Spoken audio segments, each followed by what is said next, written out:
Siamo accorti questa mattina, quando abbiamo riaperto la chiesa, che c'era questo sfregio sul muro del Redentore.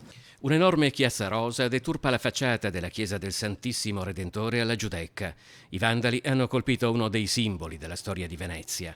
Sullo sfondo rosa, scritte incomprensibili con uno spray nero che ricordano a prima vista un'equazione matematica. L'azione dei vandali non si è svolta in un luogo nascosto. La chiesa di notte è illuminata e si affaccia sul canale della Giudecca fronteggiando le zattere. A pochi passi c'è anche un imbarcadero servito dalle linee notturne. Ovviamente i passaggi di Vaporetto sono diradati rispetto al giorno, circa uno ogni 20 minuti, e c'è un buco di 40 minuti tra le 2.39 e le 3.19. L'area è videosorvegliata, proprio nell'angolo, lì dove c'è l'angolo del teatro, c'è la videosorveglianza e quindi ci affideremo anche a quelle immagini lì. E cosa prova oggi? Cosa hanno provato anche i suoi confratelli quando hanno visto questo sfregio? Poi ci dispiace davvero molto perché se anche un senso poteva esserci per qualche messaggio non saprei.